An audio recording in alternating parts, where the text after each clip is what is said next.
Hello everyone and welcome back to my channel. I am Nur from Bookish Nur and thank you so much for joining me in another video. So in this video, I'll be doing my January wrap up. So for this month of January, I read 6 books and I am, to say, very proud of myself for reading 6 books. I don't know if I can read 6 books every month. There are a lot of factors going into the amount of books that I read. Depending on how easy the book is written, how the writing style is, how the plot is. I would say this month I read quite a few easy books, hence 6 books. But nevertheless, I am very happy and very proud of myself. I hope that I have months that I can read more than 6. We'll see, who knows?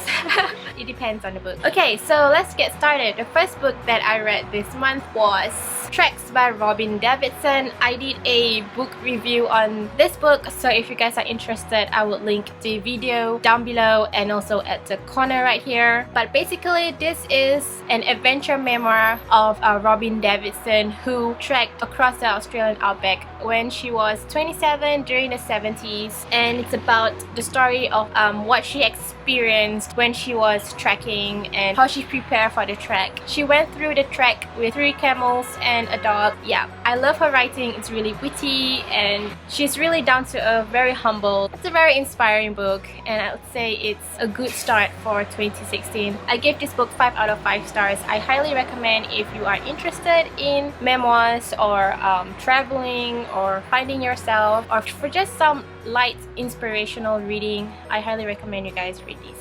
And the next book after I read Tracks was The First 15 Lives of Harry August by Claire North. And Claire North is a pseudonym of Catherine Webb and she writes all her science fiction under this name. So basically this is the story of Harry August, who has the ability to reincarnate and rebirth, and every single time when he reincarnates or rebirth, he has the memory of his past life. And so this is the story of his first 15 lives. This book is written in first person narrative, so Harry August is the one sharing with us what is happening in his life, how he comes about finding who he really is.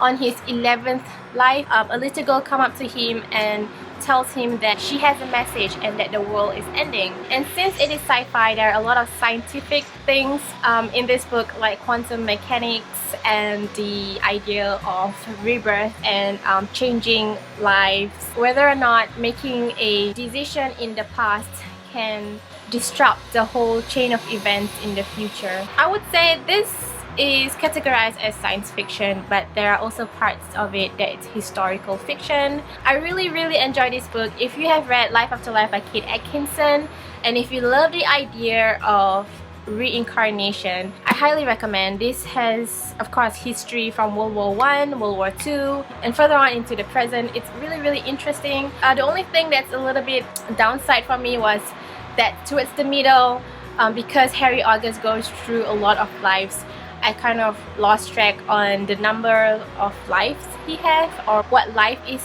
he in, but eventually he explained it all to us, and everything was okay after that. So if you kind of get confused at one point of time, don't worry, things will get better a few pages after that. So I gave this book 4 out of 5 stars. I highly recommend you guys check this out. The next book that I read was Perfume by Süskind. I also did a book review on this book. Do check it out at the down bar down below. I'll put everything there and at the corner over here. Basically, this is a story of Jean-Baptiste Grenouille, who lives in 18th century France. He was born without a scent on his body, but he has very sensitive sense of smell. He gets to smell every single thing from the littlest, bittiest details, and he could differentiate everything with their smell. And eventually he grew up and he got obsessed with the smell of a lady who is turning of age. He wants to capture that smell and keep it all for himself. I completely enjoy Süskind's writing. I am very interested to be diving more on his work and seeing what else he writes out there. I completely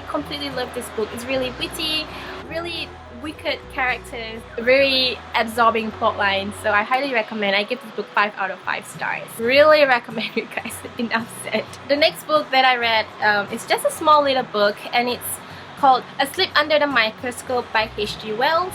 And if you guys don't know who H.G. Wells is, and I'm pretty sure you guys do, he is the person who wrote The War of the Worlds and The Invisible.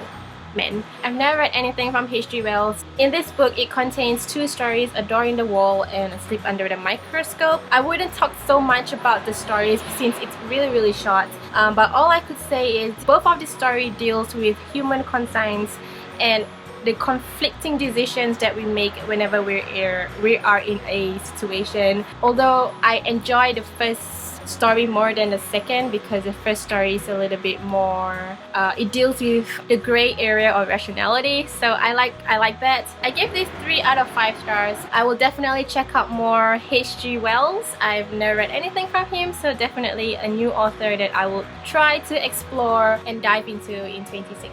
And the next book that I read is Tuesdays with Morrie by Mitch Albom.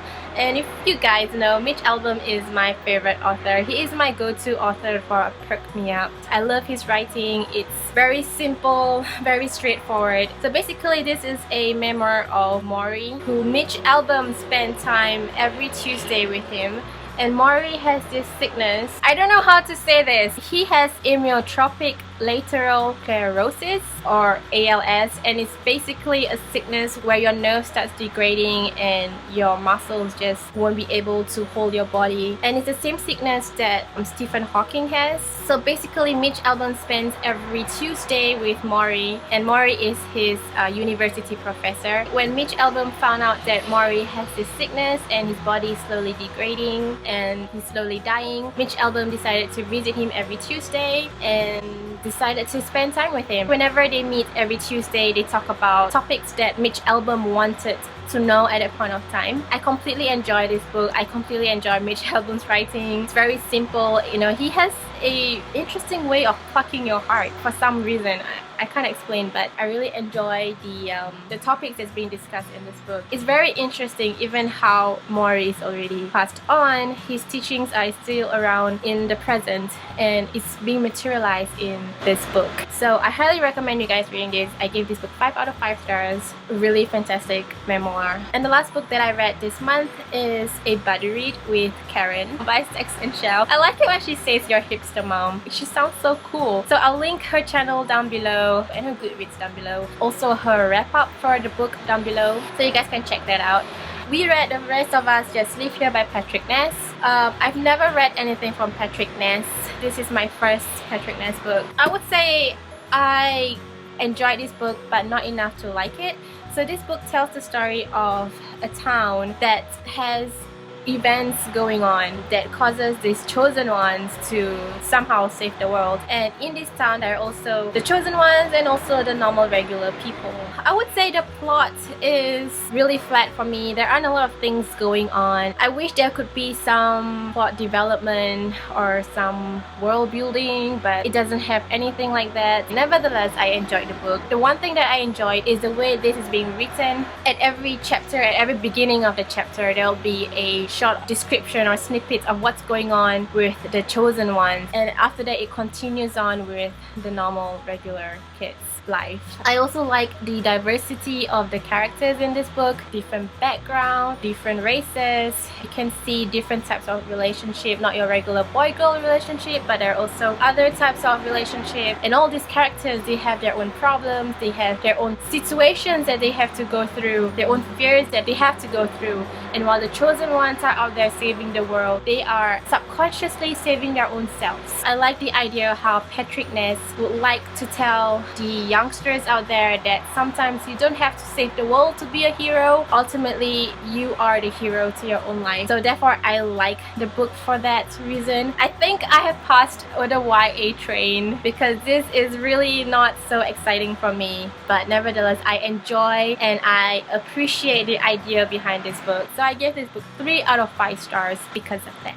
These are the 6 books that I read this month. There are a lot of different types of genres in this pile. So tell me in the comments down below if you guys have read any of these books, and also share with me in the comments down below what did you guys read for this month. Thumbs up this video if you guys enjoyed it, if you guys liked my videos, and subscribe to my channel if you want to watch more book related content from me. I hope you guys have a nice day. Until then, I'll see you guys in my next video. Chill out!